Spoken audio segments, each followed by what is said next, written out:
Iman, kita coba akan lengkapkan bahasan ini dengan kisah-kisah bagaimana orang salafus saleh dulu yang pernah berbuat dosa lalu mereka bertaubat, ya.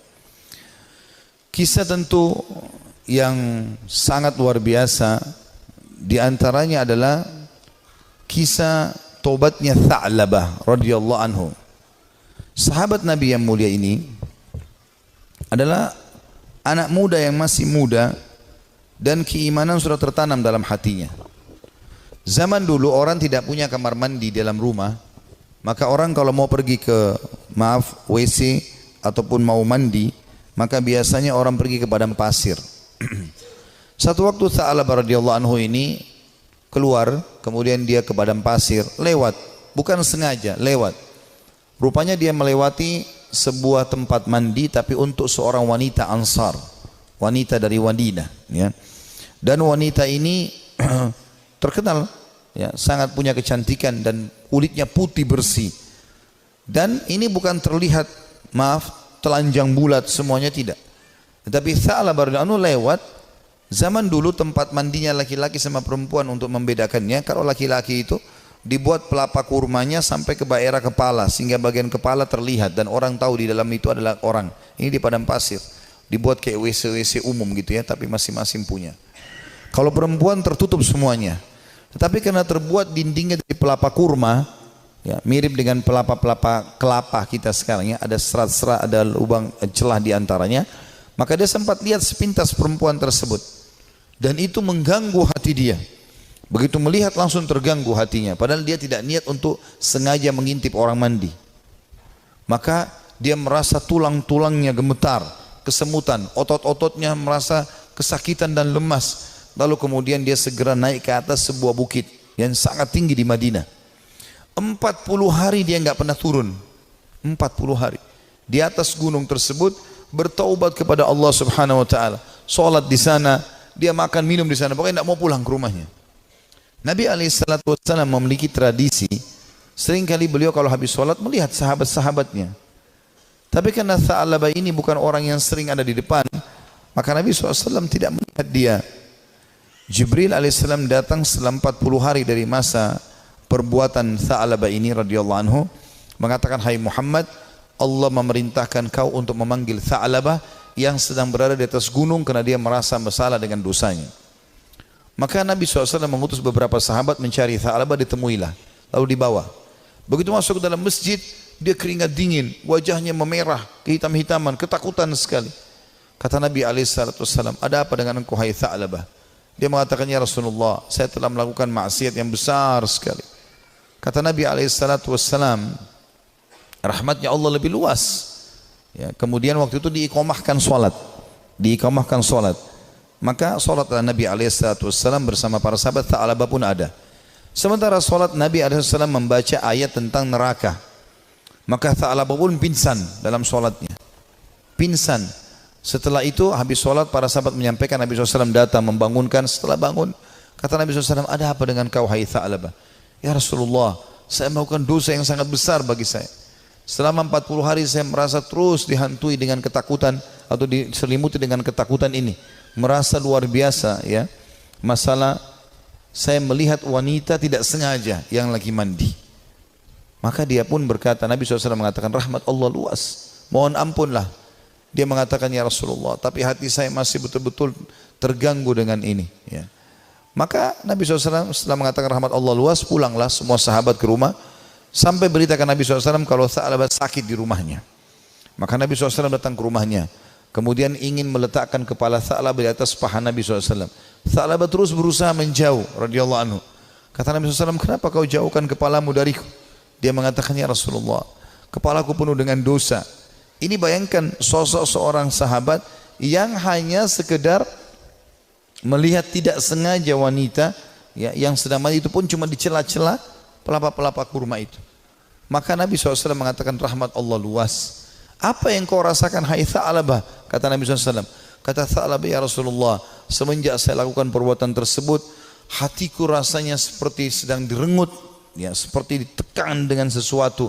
Tulang-tulangku dan otot-ototku seperti kesemutan semuanya. Aku merasa ketakutan yang luar biasa.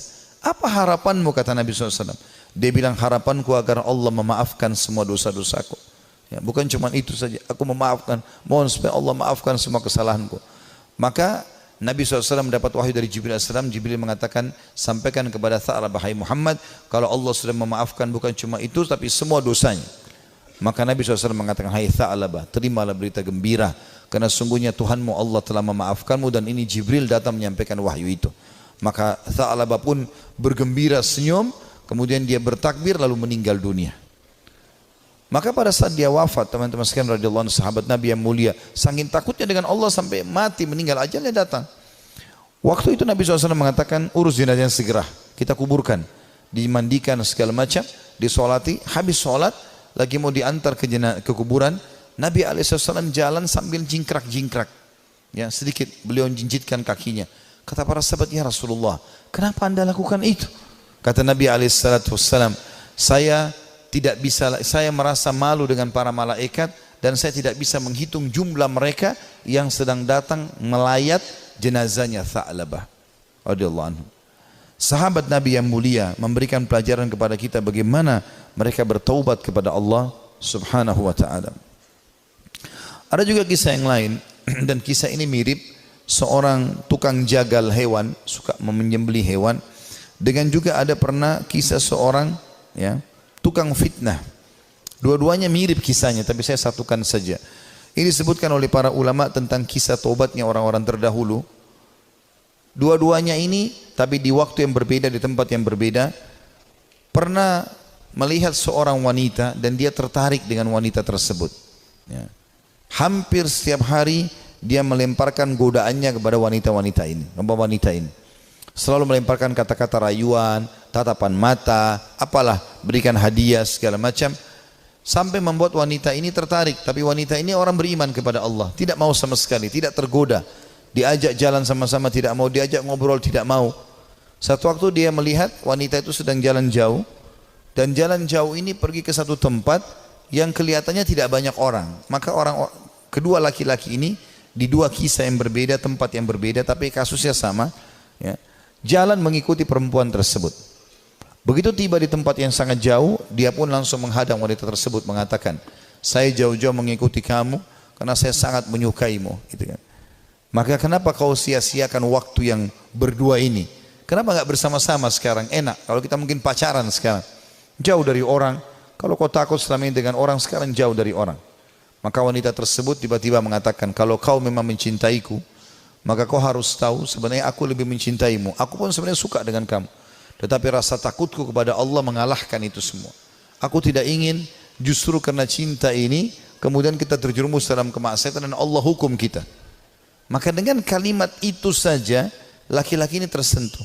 Lalu dia mengatakan, subhanallah, yang telah memberikan peringatan kepadaku melalui lisanmu.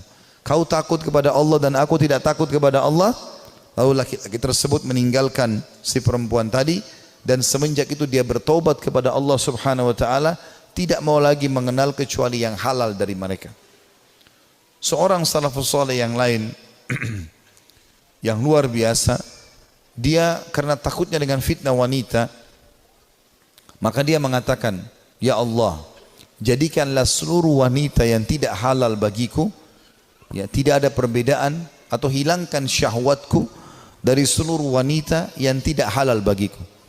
Maka dia mengatakan, demi Allah, Allah kabulkan doa saya sehingga tidak ada syahwat kecuali pada istri saya saja, pada yang halal, dan tidak ada bedanya antara wanita yang tidak halal bagiku dengan sebuah tembok. Artinya betul-betul mereka ingin menjaga diri dari perbuatan yang salah. Dinukil kisah yang lain, seorang anak muda. Ini kenapa saya sebutkan banyak kisah anak muda, karena memang anak-anak muda yang banyak terjerumus dalam kemaksiatan. Karena mereka punya potensi, energi, ya, banyak sekali kesempatan, dan ingin tahu sesuatu itu lebih besar daripada orang yang sudah berumur. Walaupun memang orang berumur pun bisa terjadi, tapi umumnya orang kalau sudah tua khawatir berbuat dosa.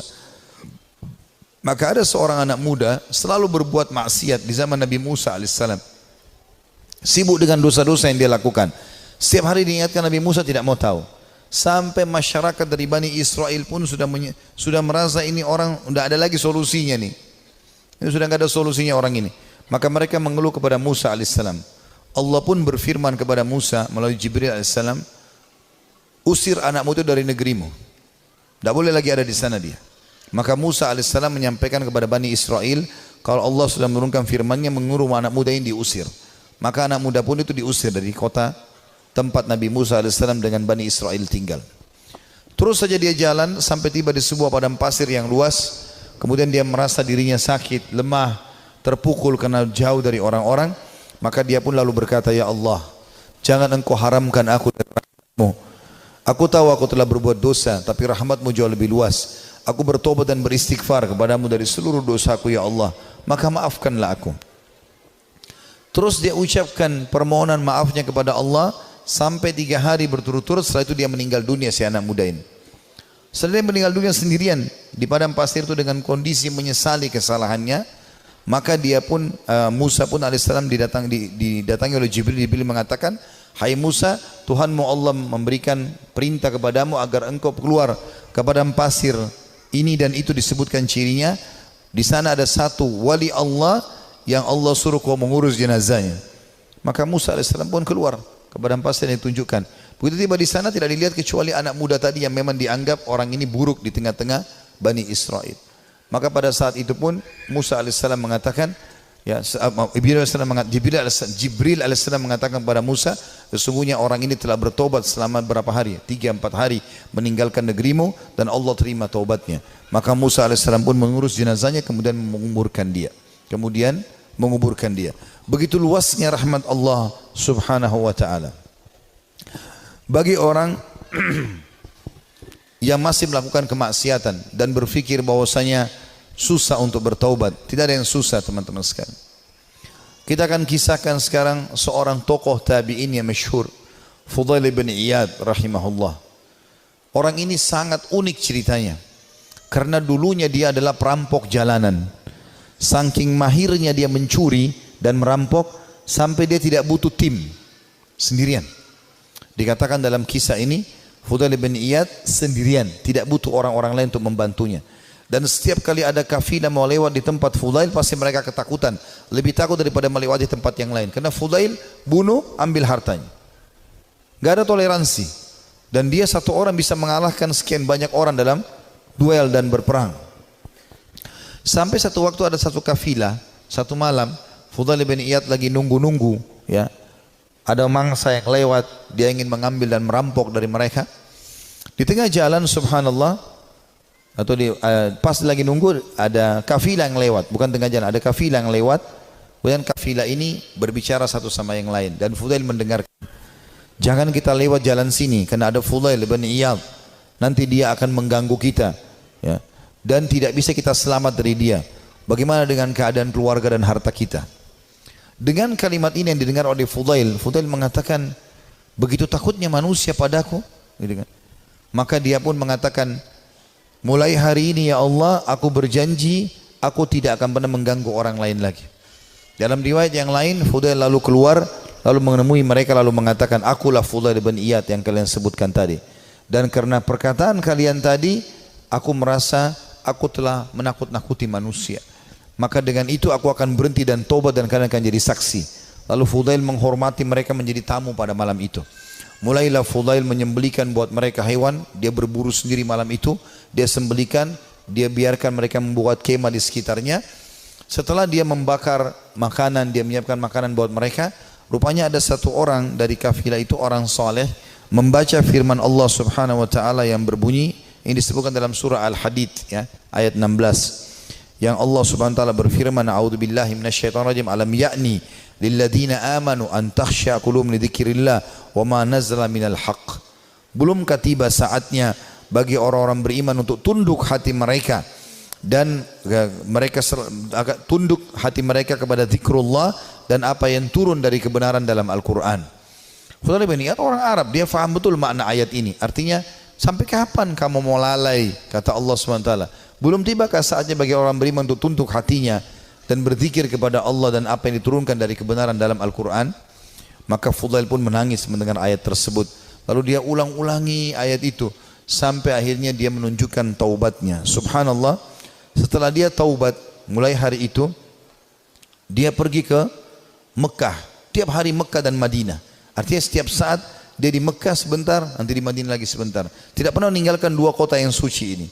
Dan kata para ulama, orang-orang yang pada saat itu sudah menjadi ulama, ya, kemudian menjadi sahabat dekatnya Fudail. Di antaranya Abdullah bin Mubarak, Sufyan al-Thawri. Ini semua orang-orang yang luar biasa ibadahnya, terkenal sekali kesolehannya. Itu mereka mengatakan, kami tidak pernah menemukan orang setakut kepada Allah seperti Fudail bin Iyad. Dia luar biasa, kalau datang dekat Ka'bah nangis kepada Allah Subhanahu wa taala. Kalau nangis bisa sampai pingsan karena ketakutannya kepada Allah Subhanahu wa taala, dan dia betul-betul tulus sampai akhirnya Allah letakkan hikmah, kalimat hikmah dari lisan dia. Banyak kalimat-kalimat mutiara yang disebutkan oleh Fudail bin Iyad rahimahullah, dan itu dinukil oleh para ulama. Seperti misalnya dia mengatakan sambil dia berdoa kepada Allah, tapi ini orang dengar diam-diam. Dia sebutkan diam-diam di hadapan depan Ka'bah. Dia mengatakan, idza azharta aibana fatadhhar walan nastati'a satrah. Ya Allah, seandainya Engkau membuka aib-aib kami, maka pasti akan kelihatan dan kami tidak akan mungkin bisa menutupinya. Wa nufdah, dan kami pasti akan dipermalukan. Wa idza azharta a'malana fanuhlik bi'adzabik. Dan kalau seandainya Engkau memperlihatkan amal-amal kami, akhirnya orang jadi puji-puji kami, maka kami akan binasa dan kami akan kena hukuman-Mu. Kemudian dia juga menyebutkan dalam statementnya yang masyhur setelah dia taubat, kamu berhias untuk manusia, hai Fudail, berdandan untuk mereka, dan terus saja riya, pamer ibadah-ibadah sehingga mereka menilaimu saleh. Mereka menunaikan kebutuhanmu, kemudian melapangkan tempat duduk untukmu dan bermuamalah denganmu karena mereka salah duga. Kamu buruk bila demikian adanya. Artinya orang-orang akan menilai kau seakan-akan kau itu orang soleh, padahal sebenarnya tidak, ya. Dia terus menasihati dirinya agar jangan sampai dia lalai. Ibnu Mubarak berkata, Abdullah bin Mubarak setelah melihat ibadahnya Fudail bin Iyad yang tadinya penjahat besar, perampok jalanan, suka membunuh dan merampas harta orang, sesungguhnya Fudail merupakan bukti kebenaran kekuasaan Allah Azza wa Jal yang dimuncul dengan Allah atau Allah memunculkan hikmah melalui lisannya. Dia termasuk manusia yang dikaruniai manfaat dari amal-amalnya. Disebutkan dalam Syiar Alam Nubala di jilid 8 halaman 425. Artinya ini bukti nyata tanda-tanda kebesaran Allah. Tadinya penjahat besar, pembunuh, lalu dia taubat nasuha. Dia tinggalkan semua kesalahannya. Allah tidak mau tahu masa lalu orang, tapi Allah Subhanahu wa taala menilai sekarang ke depan. Fudail berkata kepada seseorang yang bertanya, bagaimana caranya supaya bisa menjadi takut kepada Allah sebagaimana Anda ini takut? Ya, Anda bisa taubat seperti ini, luar biasa. Kata dia, kosongkan hatimu untuk sedih dan takut sampai keduanya dapat bersarang. Apabila keduanya bersarang di hatimu, maka keduanya akan membentengimu dari melakukan maksiat dan menjauhkan dirimu dari api neraka. Disebutkan juga dalam Syiar Alam Nubala jilid 8 halaman 438. Artinya dia mengatakan, yang membuat saya seperti ini, saya sengaja menanamkan rasa takut saya kepada Allah. Saya mempelajari tentang kemahabesarannya Allah Subhanahu wa taala sebagai pencipta, beratnya siksaannya kalau melanggar terus-menerus, ya. Kemudian saya biarkan tersarang dalam hati saya. Maka akhirnya itu membentengi saya dari kemaksiatan.